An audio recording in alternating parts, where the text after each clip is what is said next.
Humans will make mistakes because they're emotional beings. And they get into something for the wrong emotional decisions, and they will always make mistakes. And then secondly, what I perceive as a mistake, others could perceive as the right, correct move. And so no matter what, because of the human nature of business, there's always going to be opportunities. It's just how you position yourself and how you take advantage of it.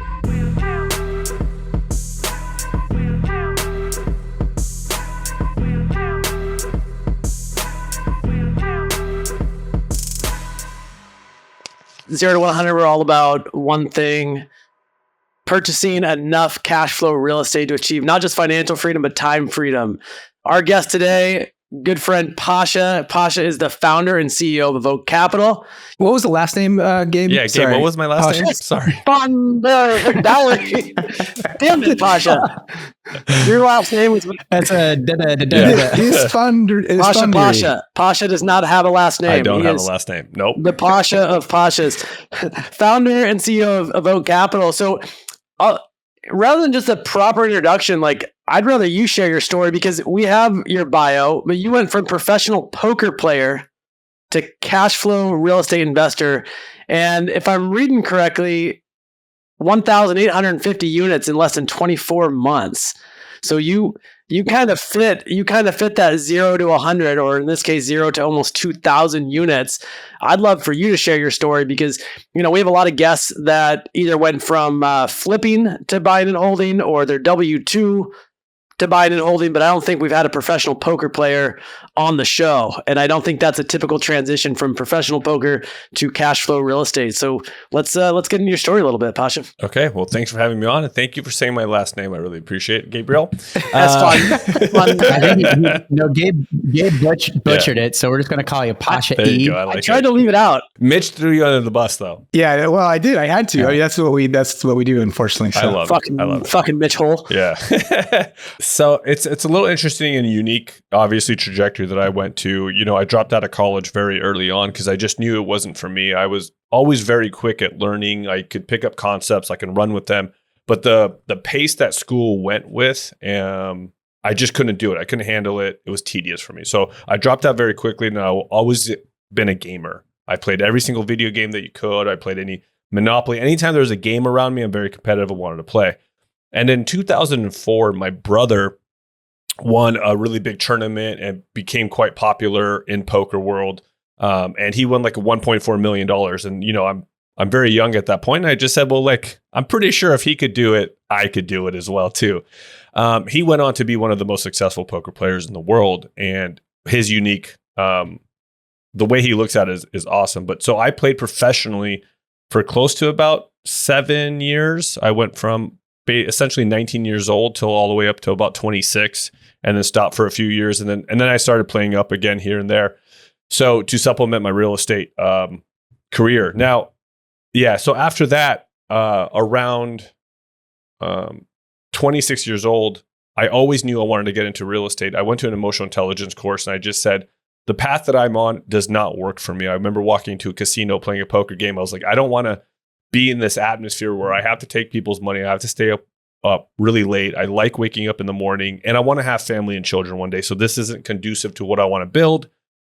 Plus also the time and effort of studying and getting good at poker. The game was changing so quickly at that time. I didn't want to put that effort into it anymore. And I also knew that there's a ceiling in poker. The top 1% of poker players, maybe if they're lucky, is worth about $50 million. And that is a grind. And that is a 20-year career. 15, or 50? 50. Or the top 0.0001%. Is this Texas Hold'em, Pasha? Is that what you're playing? That's correct. Yeah. Yeah. Okay. I'm just guessing. All right. Texas Hold'em, and towards the end, a little bit of Omaha, but just another game where you get 4 cards. Now, I also knew that was a complete grind, and that wasn't the effort I wanted to put into it. I also knew I wanted to build something bigger than that. I wanted to build something that could last longer than me, and the time value conversations there. The only way you could play and win money at poker is by being there physically. So I made the decision to get out of poker when I was 26, went and interned for somebody for 3 months, unpaid, and started flipping my first homes, took my bankroll, flipped my first mobile home in a mobile home park, made 3,000 net. That's pre-tax. And I just caught the bug and I just decided to start flipping. Did about 50 homes, including the JVs, moved to Los Angeles, flipped one home, saw an opportunity to buy a lot of land in a trajectory that's a path of progression. Bought up all the land I could, been developing on that for close to about 6 years. I still have one lasting project on there. When I decided I was going to have a family, I wanted to get into multifamily for cash flow. Being a developer, being a flipper, I understand the boost and bumps of getting like a lot of cash in and then just spending it right after that. And once I quickly got into multifamily, I very soon thereafter realized there's so much competition here. The numbers don't make sense to me. And then that's how I started researching mobile home communities. And then once I found the power of that, and once I found out about the stigmas and the niche of it, I jumped in head first because I knew this opportunity wouldn't last. What was that first year that you bought that park? Because we kind of had that revelation in 2019, and then Brandon Turner told everybody about mobile home parks, and now it's not. So the novelty's gone. Yeah. We gave him shit last week when we had him on the podcast. Yeah, he ruined the party, well, kind of. You should have told everybody about Airbnbs and how great it was 2021 is when we bought it. Okay. And after about 1 year, we actually cycled through that and put into a 1031 into another property. We already recycled that to another property. It's pretty amazing. And obviously the game has already changed from 3 years ago because of that same thing. So many operators are coming into the mobile home communities now, but there's still a very ripe opportunity. And for the way we're positioning ourselves, I think there's even more opportunity on the horizon. So will you go backwards? Like, okay, because you covered a lot there. Like your first purchase was a mobile home in a community, not a community, right? Correct. And then did you flip a bunch of mobile homes, or did you move into the single family after that? Like flip. Okay. And then when you first got in, maybe talk about, because like I'm listening to you. I'm like, okay, you're a professional poker player. You have this really interesting like relationship with risk and reward, like really interesting. And I think that I have a feeling that that's at the core of your success, is like this like really great understanding of that, because a lot of people don't understand that. Maybe talk about like how you applied that relationship with risk and reward to like jumping into real estate, and then how you apply it today. Yeah. So I think there's two things to really talk about here is I really do view everything incredibly long time horizons. Everything that I do, at least a bare minimum, has to be for my 10-year self, thanking myself today for. So delay gratification to the max, right? And so because I do know I'm going to get older, and I do know that everything I can do now will set up my future self. So I have a very long-term view because of poker. You always have to make the right play over the long period to be a successul poker. Oh, I love that. Well, elaborate on that a little, Pasha. I'm literally like confused. So you're saying, because I would think poker, and I'm not a card player. I'm a dumbass. I would lose all my money and be we should play cards. We should play cards. Not with you. I don't want to play with you, Sasha. I'll play with Travis. Right. Yeah, sure. Like, I smell it. Yeah, for sure. But you're saying like, so. But I would think poker is sort of more like transactional, like. But it's not. You're saying like you're making. Explain. You said I have to make the right play for the long term. Let's say we're in a pot together, right? And it's just me and you, we're heads up, and it's on the river. And I think there's about a 52% chance that I'm winning. Okay. Now let's relate that to the casinos. If you have a 4% edge, because if I'm 52%, you're 48%. If a 4% edge is massive over the long haul. So you always have to do the mathematical advantage played in your position and where you're at. So that way you're going to win in the long run. I don't give a shit about short-term variance. Things don't bother me. Like nothing bothers me when it comes to that, because I do know that everything is variance and that you can mitigate your variance by making the right long-term play. Same with real estate. Now, if flipping homes, there's short-term variance, interest rates, or if you have a short-term plan in real estate, variance can mess you up. Prime example, there's a lot of operators right now that are doing capital calls, can't hit their debt terms. There's short-term variance that was an exterior force that came in them. But if you're a long-term holder, you can mitigate all of that that short-term mitigation of risk, right? So that's one thing that has really shaped how I view real estate and how I played poker as well. I love hearing you say that, Pasha. I can relate not from a poker aspect whatsoever, because I don't play poker, but I do think about when I started buying cash flow real estate. I told all my friends, like, I'm building wealth. I'm not trying to make money. I'm building wealth. And a lot of people, especially as I got connected with other investors, a lot of them were trying to make money. Yeah. They wanted to flip. They were banking on appreciation. They were banking on something that may or may not happen. And so I love that you relate that back to real estate and that long time horizon of real estate. Like, but we've talked about this a lot. Like Mitch or, Gabe always said, just quit being a bitch and buy real estate. But like, you think about it, don't be stupid. It's great. It's great advice. It's great advice. But buying real estate over the long term, like I was investing in real estate in various capacities through the downturn of 2008, and like at the end of the day, all that shit turned out really good. Like, yeah, it felt like there was pain at the time, but it was very short lived. And a lot of those assets that I had at the time, time could cure a lot of those short term pains by long term. Absolutely. You said it best, Travis, right there. So this is what I always try to preach in real estate, right? So when you understand how the economics of our country and really every country works at this point, is that we have to keep printing money. We have to. We create, for every dollar we print, every $3 we print, we create $1 of GDP, right? And so with that, if you believe that we're not going to stop the way our central banking system is, which I'm a firm believer we're not,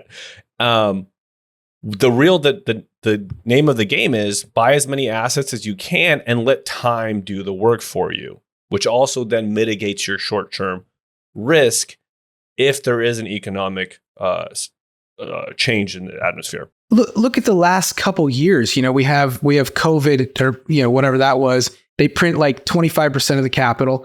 They inflate assets everywhere, equities, like real estate, like. And then you look, like you said, basically it's funny because like I taught my 10-year-old this and she was explaining inflation the other day to one of my family members, because it's like the government just doesn't make enough money to support what they do. So they steal via printing and devaluing the dollar. Like the train's on the tracks. This thing's not stopping. I love that you said this because people listening to this need to pay attention to this. Mitch says this all the time and you're making him sound really smart and it pisses me off. Yeah, Mitch, I know Travis is Joe. Hey, you know what? I appreciate that. You're the first person that's been nice to me on this podcast. So the train's on the tracks and like I think you're playing the bigger game, and then people get so caught up in this like, oh, I got to replace the septic, or hey, oh shoot, I got to like a little CapEx project come up, or I got to like these little tiny losses, which is like a little tiny loss playing cards, but the big game is on your side, like time, the printing of capital, the depreciation of the dollar. Like, anyway, I'm on the same page, man. I love that you're looking at the macro and then zooming into the micro. It's, it's so simple. It's real life Monopoly. I've been very, very fortunate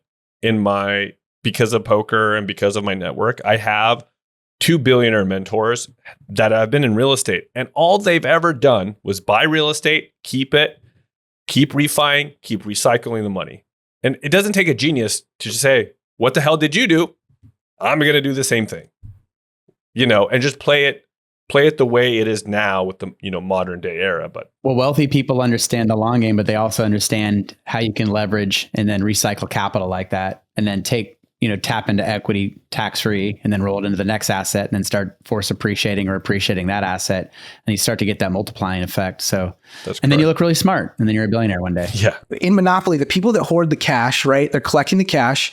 They always lose the game. Correct. The people that buy the assets, they always win the game because they have options.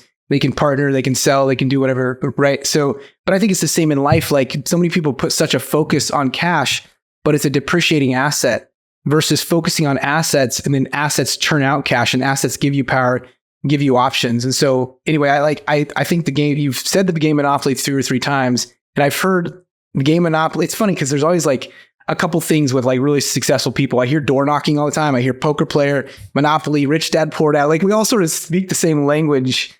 And so anyway, I love you brought that up. The poker thing's interesting because I don't know where, maybe it was like, who was I reading? Like a lot of successful billionaires. I was reading like how to become a billionaire, and one of the common threads, maybe you know this, Pasha E, is that it's people are gamers. Like I think is it like Buffett likes bridge. They're strategy guys. Like they're all and like a good friend of ours, John Brooks. He's a GoBro with us, and he was like the world champion Pokemon guy at one time, but he's very successful. He's making a comeback. Actually, he's making a comeback on the Pokemon World Championship. Is he? Wait, but it's all about strategy and numbers. And the Monopoly game is interesting because like you can have a short-term blip. Shit, I landed on this guy has boardwalk, has a hotel. I got to pay a bunch of cash. But if I've got hotels all around, the red, yellow, and greens, and it's just a matter of time. And I want to expand on that, right? So people think Monopoly, most people will assume that you roll the dice and the luck of the draw. But when you have the right strategy and you apply it, you're going to win more than 50% of the time because you're applying the right strategy. You know how to go in, you know how to negotiate. It's all the other things. You can position yourself to be an 80% winner. Sometimes short-term variance you'll get beat, but again, we're making bets for the long term. And in real estate, what's really cool is that it's not like poker. Like you have all the information in front of you. Like there's no guessing, right? Poker's a game of incomplete information, where I think real estate's a game of 99.5% of information that you could do up front. And it could, if you have a long-term strategy, it's going to be able to mitigate, just like you said with the 2008. So you have to have the right strategy. Did you wear sunglasses when you played poker? And did your brother wear sunglasses when you play? And when you're talking to a seller of real estate, do you wear sunglasses? I do. I wear the hoodie. I wear the glasses when I'm in negotiations for a property. Yes. Right, because that doesn't creep anybody out. So. Pasha, let's transition from board game Monopoly to real world Monopoly, because not only were you playing board games and card games and poker, but you amassed a pretty solid real estate portfolio in a short period of time. So you're playing real life Monopoly too. Yes. 1,850 plus units in the 24-month period. That's a lot of greenhouses. Let's talk about that. Because as you're wondering, we talk a lot about scale, and I think scale for a lot of people is challenging. Sometimes it's a mindset thing. People can't get past the idea of owning something bigger than a duplex or maybe a fourplex. Other people realize that scale is the way to become financially free through real estate, and there's obviously different ways to scale. So I'd love to hear your real life Monopoly story of how you were able to scale your portfolio to achieve financial freedom through cash flow real estate. Sure. So I will say that we are a little bit above that 1,800 number now. We're at 2,150. What I will say is this, and it's funny because we haven't really bought much real estate in the last 10 months just because interest rates were so high. The way I view life and everything that comes at me, because sometimes scale can be irresponsible, in my opinion, when you're just scaling too fast and you're just buying properties to buy properties. And anyone who's really been in real estate knows that some people just buy real estate to be like, oh, look, I bought this real estate. It's not the way to go about it. What really unlocked my scalability is that I partnered with two incredible partners who know everything and anything about mobile home parks. And we also had a grand vision. And so we were just buying parks ourselves. When it got to the point where we essentially ran out of money, we found a deal that met all of our numbers and our criteria in a major way. So then it's just obvious, well, we don't want to pass up on this deal. What are we going to do? Let's figure out how to syndicate our first deal. Great. As soon as we syndicated our first deal, another deal came our way because now we're increasing the pipeline and things are growing. It just happened organically. Pasha, how many parks did you buy with your partners prior to syndicated? It was close to 5 or 6. Okay. And we bought a few apartment complexes before that as well, too. And how'd you find those partners? We talk a lot about building your network, organic network, meeting people, building relationships. How'd you find those partners? Yeah, I actually, because I've had a bad partnership in my development deals, I was very much thinking about I'm going to go alone at this. I hired my two partners to overlook my shoulders on my first apartment deals. And these guys crushed it and knocked out of the park and went over and beyond on a level of standard that I had and even more, where I said, these are the kind of guys I want to align myself with. And because of that, cut them into some of the deals. And then when they presented mobile home park deals to me saying, hey, we should buy this. And we just slowly grew organically that way. We had a trial run with each other. So you bought 5 or 6 parks with these couple partners. Were those JV'd or how were those structured? JV'd. Yeah. And then you decided, okay, we've spent all our money or a majority of our money on parks. Yeah. But we want to keep scaling. That's where you got to be though, right? Get rid of the cash. Yeah. And so now you decided to syndicate after 5 or 6 parks in. What did that look like? Yeah. So it's funny because I was telling my partners back then, this was a little over 2 years ago. I was like, I've never really asked for money. I've always been a lone wolf. This is like a $750K raise. I don't know who to ask. And we were able to raise it within the first 8 calls. I was like, holy shit, this is pretty cool. And then the next one was a little bit more. And the next one was a little bit more. And we did 4 syndication deals.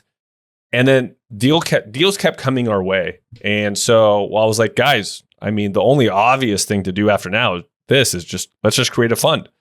And so, and you learn, right? So the way I look at things is that I have a long-term goal, and I have a vision that's so vivid that I'm going to make myself grow into that person. And so when I see the opportunities, I'm just going to keep growing. And that's what we did. I'm in the camp that if you find a good deal, you got to buy it. You got to figure it out. You got to buy it. Good deals don't come to you all the time. And so in that time, there was great deals all over the place. Money was super cheap. Not many people knew what the hell they were doing in mobile home parks, and not many competitors on the scale that we were doing it at. Pasha, what's your criteria for a good deal on a mobile home park? I'm genuinely curious to see if it aligns, because we're all mobile home park investors. I don't know if you knew that. Mitch and I own Cadia Capital. We don't own 2,000 units. That's mostly Mitch's fault. We haven't had that much success. What the hell? But I know, man. I just hold him back. Yeah, no, but really, like, what's your criteria on something like that? What's the TOH, POH make? Like, tell us down to because I can tell you know exactly what you're looking for. Yeah, we do. Okay, so typically let's talk about market metrics first. Typically, it's 50K population and above. We have to have a strong diversity in jobs, manufacturing jobs. They have to have been there for a long time and going to be there for a long time as well, too, because I'll get back to my strategy right after that. We look for an average home price for about 150K. That is a rule of thumb. And we look for a household medium income from 45 to 50K. That is, but anything lower than 45, we're probably not touching. And then proximity. I know a lot of people try to have within an hour of a metro. We like to be within 30 minutes of a metro. Or if it's its own standalone market, it has to hit all of our metrics and then some. So 30 minutes within a metro that has at least 50,000 people. Yeah, but it could be separate. Like our best performing asset is probably 2 hours outside of a metro, and it has 30K population, but it has incredible jobs. The household medium income is 55, and the household average price is like 190, right? And it's our best deal that we've ever had to date. And so that's our essentially market metrics that we look for. On our parks that we buy, we don't do a ton of value add. I think we all know here that infills are the hardest part of mobile home parks, especially bringing in new homes. Oh, no, we buy everything based on a pro forma on infill. We're not supposed to be doing that. Wait, hold on. Pasha, what's going on? It's a 15 cap if you just bring in 50 no homes. problem. Just bring it in. The demand is there. They'll go ahead. Right. You'll be fine. Yeah. We haven't infilled yet, but it's going great. It's easy to find homes. Don't worry. That's no problem. And so we look for at max about 10 to 15% of an infill play. And again, we're very conservative on those parks. We rarely even pro forma any new homes coming in the first year that we own it, and we start to underwrite for the year 2 for some of the homes coming in. We look for, when we first started, we were looking for mostly tenant-owned homes with about a 20% ratio maximum for POHs. We have now changed that to we are okay with buying POHs, yes, but only with a caveat that the homes have to be 2000s models and above. If it's lower, we don't want to touch it. Is that because the value of those homes that you can convert them into tenant-owned homes, or what's your strategy with those park-owned homes? Because it's easy, yes, because we have the RTOs and the sales of those homes. And if we do sell any of those homes, we don't even pro forma it into our numbers. So we don't rely on that, but we will RTO it, and we are building out our sales department just for strictly that. So and for our listeners that don't know what POH, RTO means, so we had park owned homes. That's POH. The park, as the park owner, you own the homes. TOH, that's tenant owned homes, and then RTO, rent to own. So the tenant lives there, they're renting with a contract to purchase the property. Yeah, they're RTO too, just for the listeners. The strategy there is to get the maintenance off your books, because and correct me if I'm wrong, Pasha, but like we like the RTO because you want to ride it so you get the maintenance off your books, because a lot of people don't understand how costly park-owned, community-owned homes will cost. 2,000 and above is a little better, but man, one HVAC can wipe out all the income for that park-owned home for a year. So you want to get the maintenance absolutely off the books as fast as you can. Pasha, I have a question for you. Going back to the first time you raised capital, you said you were able to do that in the first 8 phone calls. Why do you think that was? I will say it's because I've had over the last 10 years of my own real estate investing that I did, I've had so many people say, I want to be in on a deal if you ever raise capital. In the back of my mind, I always knew that I was going to build a business and I was going to raise capital at some point. But these are just like really close friends that have always mentioned, hey, whenever you're interested or whenever I can put money with you, let me know. So that's why it was pretty easy. On that note, what are I had one more question, two questions. One was going back to what sort of utilities are you looking for in these parks? And the second one was, and what kind of debt are you getting? That's two questions. And then the third is, what sort of target returns are you offering your investors or projecting to your investors? So utilities was the first question.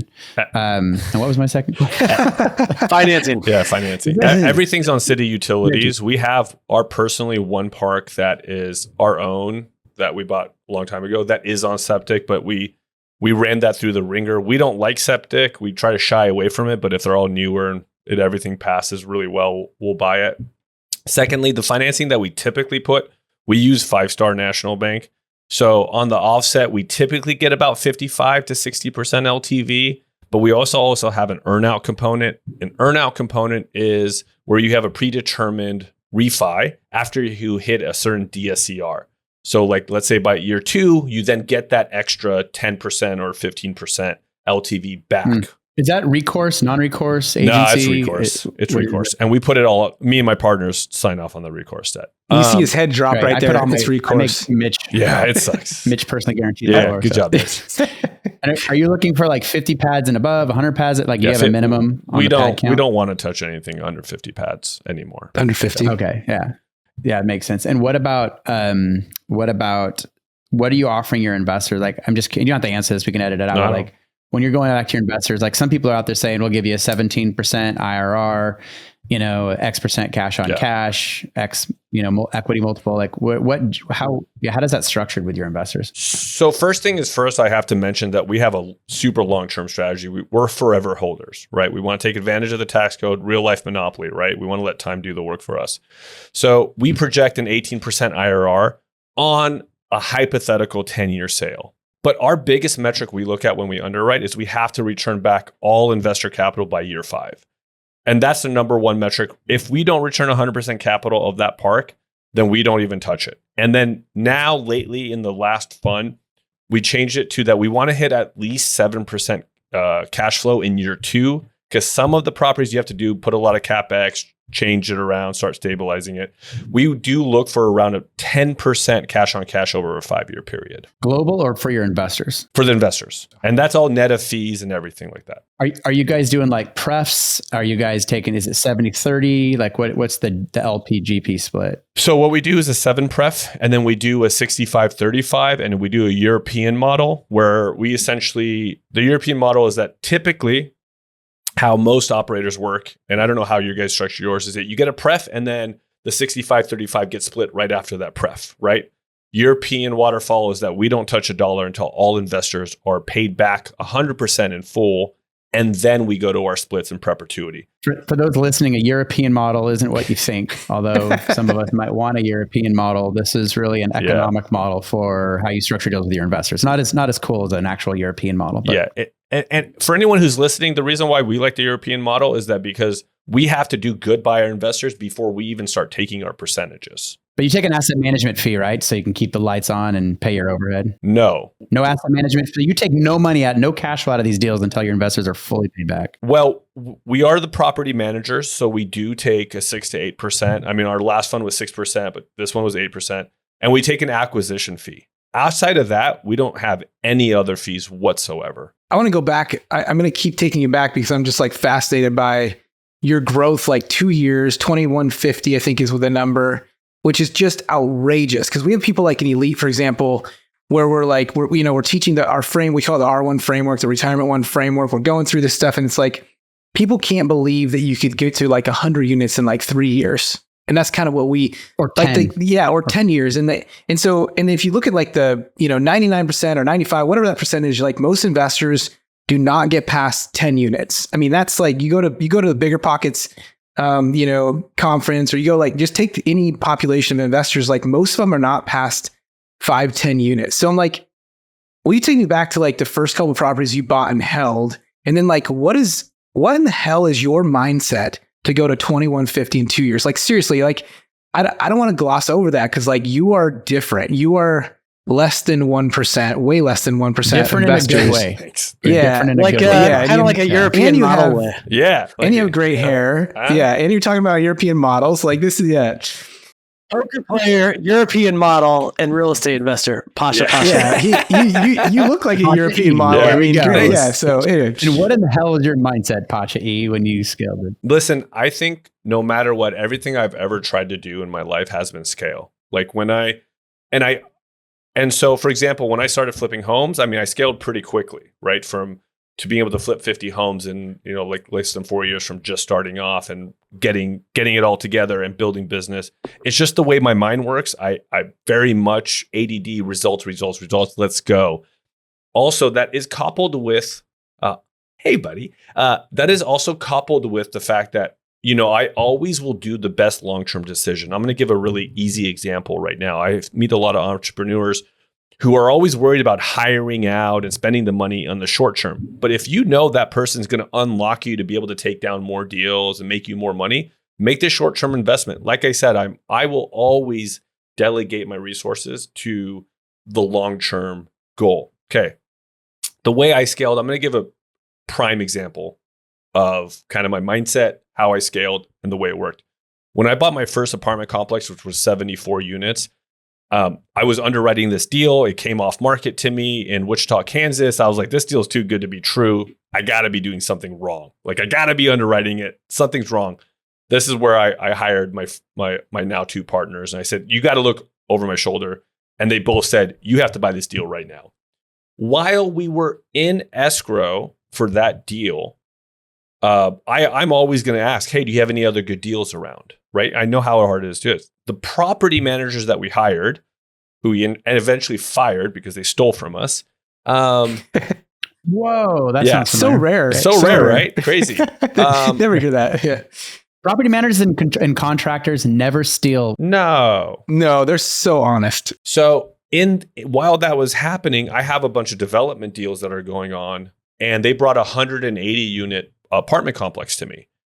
We underwrote the deal and we said, crap, I have to buy this too. But that was $2 million out of pocket extra I had to come up with, right? And all my money's tied up, but I'm not going to pass up on the deal, right? Because if it's a good deal, I'm not going to pass up on it. I went and found the $2 million, bought the property, and then very shortly thereafter started buying mobile home parks after. And you just keep going. You don't want to stop. So I would just reshuffling my resources to buying more and more assets. How'd you find that $2 million? Because you make it sound like you looked under a rock and you're like, oh shit, there's $2 million. I actually didn't want to mention it, but because it's not typical. It's not a typical story. I went to one person that I knew was a billionaire. I said, can I borrow $2 million? He said, yes, shook my hand. I said, well, do you want a contract? Do you want any collateral? He goes, no, I trust you. That's why I'm giving you the $2 million. And he goes, Pasha, I know you. You're going to be more worried about that $2 million than I'm ever going to be worried about it. I know you'll stress out more. He never wanted to sign anything. And I eventually obviously paid him back in 8 months. And he's like, listen, I was like, well, what about interest? I'll give you interest and all that. And he says, well, I'll tell you what, for me to get out of my brokerage account, it cost me 6%. So if you want to give me anything above that, that'd be great. If you don't, no problem. I mean, wow. It was pretty incredible. So I obviously gave him way more and kept him very happy. Wow. Hey, where do you find the bulk of your deals, Pasha? Where are all these deals coming from? Is it brokers? Is it wholesalers? Are you finding great properties under your couch cushion along with $2 million? Brokers and wholesalers. Yeah. We're casting a wider net. We obviously do some off-market calls to sellers, but so is everybody in the world. I think one thing that separates us that's a little differently, and I think you guys can all attest to this, there are a lot of people that are in the mobile home park industry. One thing I am incredibly proud of what we're building here, and again, I give all the credit to my partner on this one, is we are operationally really good at what we do. And there's a lot of property owners out there that jumped into mobile home parks because they heard the Brandon Churners or they heard the people talk about, and they heard the numbers into it. And then when they get in there, they understand it's a lot more nuanced. They don't know where to allocate the resources. So we're finding a lot of opportunities now from other operators who are leaving a lot of meat on the bone because they only focus on the infill part. And so operationally, they weren't that great, and we're able to meet our numbers. So, well, it's an interesting like point of view or observation, because like, yeah, we can say, hey, the Brandon Turners or whatever, they ruined the party, but also they sent a bunch of people in that shouldn't ever own parks. Like I talked to a guy the other day that was just like, I mean, he's way upside down on his park, like just a nightmare, like operationally and like financially is just a nightmare. And by the way, like it's a disservice to the tenants, because like now he doesn't have the capital to fix septic systems or or provide clean water or whatever. So anyway, I love that observation that like, actually that kind of creates an opportunity for like us to go in who are good operators responsible and buy these parks. I always talk about this. This is what's so fascinating about business, real estate. That's why the opportunities will never run dry. And I learned this in poker. Humans will make mistakes because they're emotional beings. And they get into something for the wrong emotional decisions, and they will always make mistakes. And then secondly, what I perceive as a mistake, others could perceive as the right, correct move. And so no matter what, because of the human nature of business, there's always going to be opportunities. It's just how you position yourself and how you take advantage of it. Pasha, I agree with you. 2 questions. One, like, what are your, you had mentioned, because we're the same way. We're like, we don't like, in everything we talk about here, we look through the lens of time. In fact, again, Mitch came up with this thing called the PT ratio, and it's smart, but it's about like, what's the profit to the time investment and the emotional and spiritual headache? Like, so we have a thing we call in the tribe called a lazy reposition. And that's basically improving the profitability of a property through net operating improvement, right? NOI improvements. Like, we have certain strategies we use, like, raising rents to market, passing utilities, those sorts of things. Is there any other tactics that you use to drive value in your parks and force appreciate them? Obviously infill is that 10 to 15%, you do some of the infill. Anything else you do that's like just a no brainer that you do with these parks? No, I think, look, there's not a secret sauce to this, right? You guys are in this. You guys all know what we need to do. It's about not cutting corners. It's about doing the roads correctly. It's about getting the right property management. It's about treating tenants correctly. And it's about, any new tenant that comes in, getting up to market rates, and just understanding on how to push rents effectively by also not killing your tenants, right? Like, we'll never be the guys who jack up the rents 100% on them because we're operationally not great. We also, one thing I will say, that what we do is we really off-source a lot of our back-end work, or the minutia work from the property manager into our back-end departments, right? And we utilize a lot of VAs for that. So that will save us on our salary, which ends up, saving us a bunch of money on the properties. What's the most you'll raise rents? Like Mitch and I think we all sort of debate over this, and it's a dilemma. Like, you go some of the park, we've actually walked away from parks because the pad rent was $150 a pad, and we knew we could get it. Like, the market was like $450 or $400 because of the mom and pop owner. They were subsidizing these rents for years, and we just we didn't feel right about going in. The only way to make the park work was to do a pretty aggressive rent raise quickly. So we go back and forth. Like, we're a little more now, like, the more value you can add, like from a CapEx perspective, you could probably get a little more aggressive on those first rent raise or two. But like, what's Evoque's rule of thumb on rent raising on tenants in mobile home parks? There's no real rule of thumb. I don't think we've ever raised it. Well, 10% is usually typically the most we'll raise it. But there are some parks, for example, that, just like you said, their lot rent's $300, but we have to go do a bunch of work, all the roads, the landscaping, put in new skirting and all that. And I think the most we've ever raised it before was about $55 so far, right? But it's also very dependent on the market. If we bought where market rents are 1,000 and our rents are 500, and we do a bunch of improvements, I might raise it 100, but we're never going to displace our tenants, right? And we have a justification because we actually are improving the property. Well, it's interesting because this argument goes both ways, where it's like, I've seen a lot of landlords, like in North Carolina, for example, we bought this property where it's like rents were really low, right?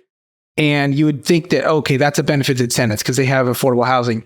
Well, what that really meant is there was not enough money coming in to do anything to the park, right? So you have down trees, you have burned out units, you have overflowing septics, you have tenants that shouldn't be there. They have no money for these projects. They have no money for legal. They have no money to like give the tenants an actual like a place to live that's like respectable.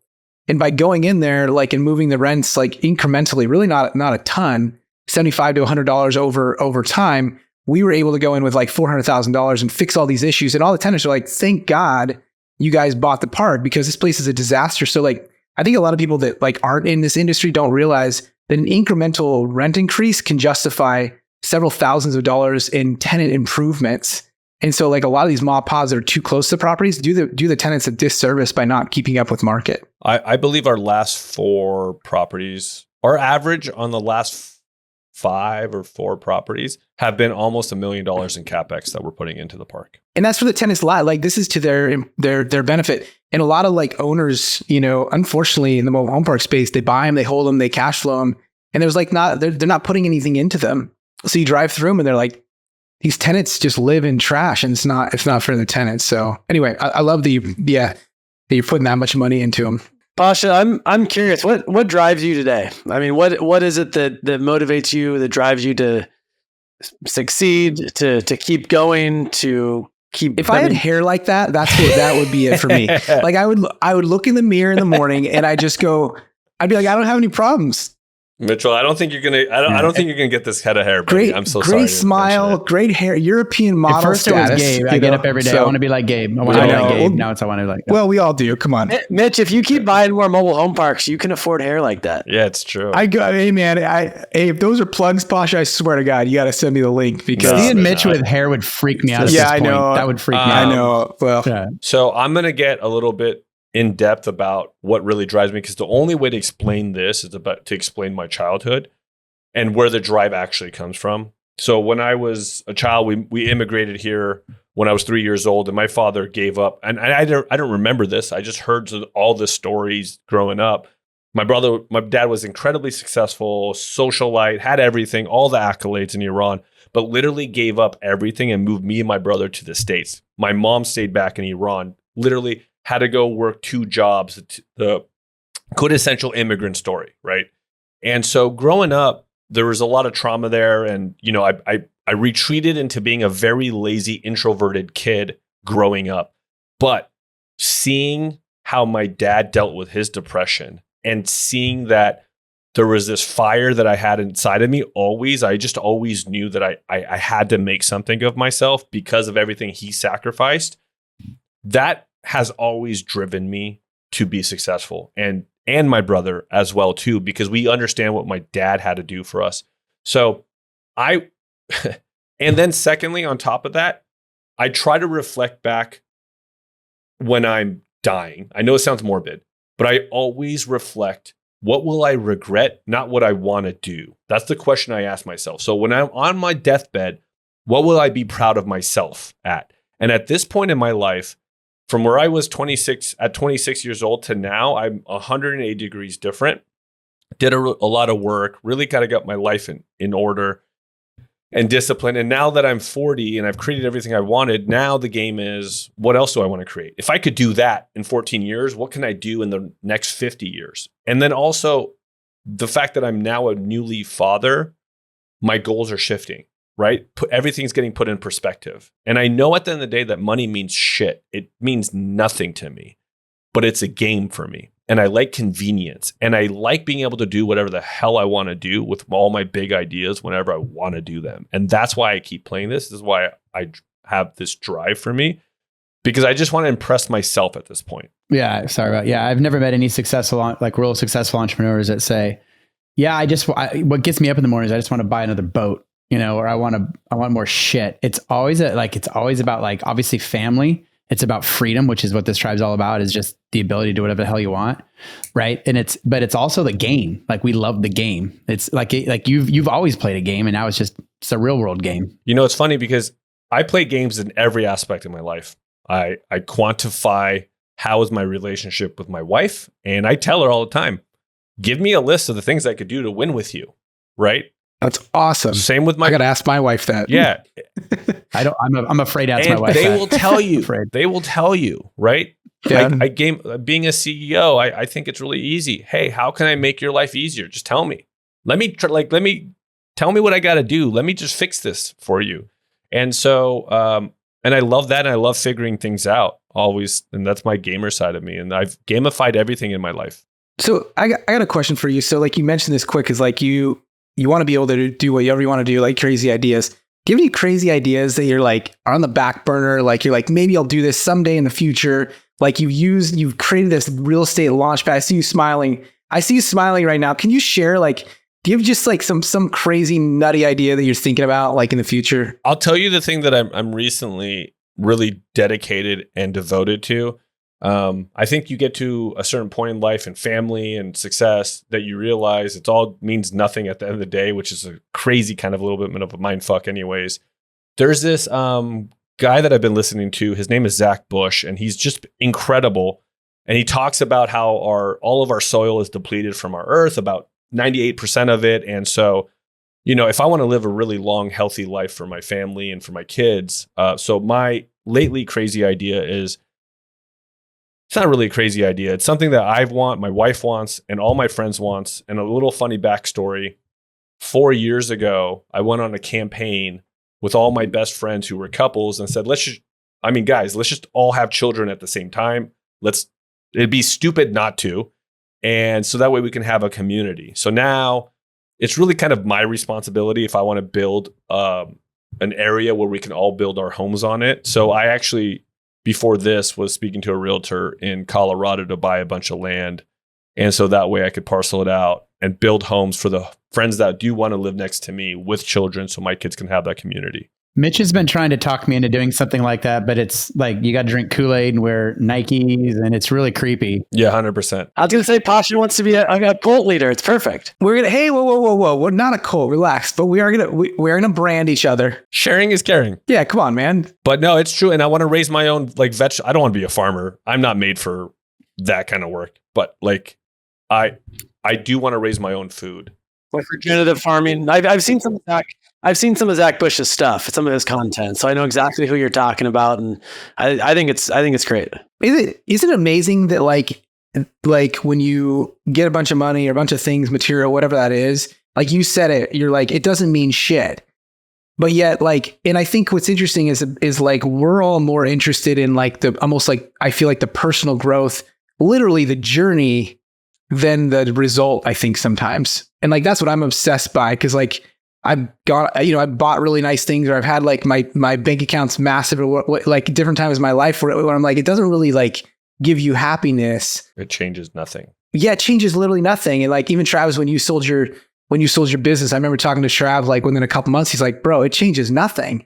And like but I think like doing big things with really awesome people, like that's the juice. One thing that you guys asked earlier that we never got around to is, my relationship with risk. And I think and you guys have mentioned that some of your audience is talking about scaling, and they get afraid of the risk that they would have to take to scale and put themselves out there. One thing that I've learned in human nature, even in poker as well too, is people overestimate what the actual risk really will lead to, right? The way they, someone's like, oh, well, what if this property fails? They're like, oh my God, then I'm doomed and I can't believe it. And they let ego get in the way, because most of the conversation is, oh, what will that person think of me? And I'm going to lose a bunch of money. I'm going to feel this way and all that. But really, when you think about it, when you boil it down, our human needs, it's like we need a roof over our head. We're going to have shelter. We're going to have food in our bellies. And for the most part, if you take a risk, that will not happen to you. You like for the most part, right? Statistically speaking, we'll have people's like families, houses to go to. We'll have food on the table. You probably won't give everything away. You could probably get a job that you quit back to go back to a job that you had previously, and then you just start all over again. People overdo what the risk actually is instead of taking a risk, because nothing really changes at the end of the day. So you got to put yourself out there. Pasha, I couldn't agree more. Like, it reminds me of my first several deals where I had a lot of people saying, well, what if this, what if this, what if this, what if the tenants move out? What if they destroy something? And I'm thinking like, I have nothing to lose. What if it all goes right? What if it mostly goes right? And there is those oh shit moments, but 95% of the time, shit actually goes in your favor. And it's like, what if you took all those what ifs that most of them didn't even happen in the first place? And what if the majority of the things... But what if you don't do anything? And what if you just Yeah, you work till you're 70 for somebody at with a W-2 job. And yeah, what if you never took the risk? When most people go play poker, and I learned this very early on, most people are actually playing not to lose. They are not playing to win. And you could take advantage of those people very easily. I would always be able to identify those guys or gals at the table. And I said, whatever hand they have, I want to be in a pot with them because I know that their internal dialogue is, I don't want to lose. So that they're already looking for excuses to fold the hands when I have nothing and I bluff them. How would you define what winning looks like in life? Not in poker, not in real estate, but in life. How do you know if you're winning? That's a good question, Gabe. First one is that when you have a podcast you get invited to that's kind of copied your guys' podcast name, because I had the Road to 100, by the way. So I just... Oh, yeah. We've been around for years, Pasha, for years. We stopped the show anyways. All right. Secondly, it's what I've really learned is health is number one, no matter what. Like you have to be healthy. You have to feel good in your body. And it really dictates a lot of your output emotionally and personality wise and everything. So health is like absolutely number one. And number two is love. Honestly, it sounds cliche, but coming from an introverted kid who had no friends, basically let nobody in until he was 26 years old, the friendships and the experiences with friends and those magical moments that you're like, wow, like this is incredible. Your tribe are that's when you know that you're winning. Well, there's a reason why regardless of what religion you're in, most religions are all founded, a lot of them like love, like it's the number one rule, love, be loved, love people. Yeah. And when you have children too, man, holy shit, does that love knock you on your ass? I'm just curious, are you buying in blue states or red states? Red states only. I will not touch blue states. It's not worth it. We asked this question to everybody, but I'm going to make it a little bit harder because usually we allow you to have your network. Okay, this will make sense. So you're sitting on your buddy's couch, okay, sleeping on your buddy's couch. You've lost everything. You don't have anything. No network, no money. What do you do? Like, what does your first month look like to go scale in real estate? Like, what's your first sort of most impactful actions? I would get really clear on what I want, which would probably be real estate. I think the first thing that I would do is go drumming up business for wholesale deals real quick. I would go and just be an animal at it. I would go find a market that's underserved and, picked over, go move there if I have to, do whatever I need to do, drum up some business, find my first one, flip my first mobile home, and then just build up right back into it, buy my first mobile home park, recycle my money. That might be like a 5-year process, but then I'll just build up. And in 10 years, I'll be fine. So wholesaling to make some money to eat and to live and to buy you some runway to go out and do what you do best, which is... I would do whatever I need to do. I would also go get another job probably, I remember, working 16-hour days all the time, real estate and playing poker at night for years. Pasha, I appreciate you being on, man. It's been a pleasure. I miss spending time with you. I can't wait till we get to connect again soon. Yeah, I can't wait, brother.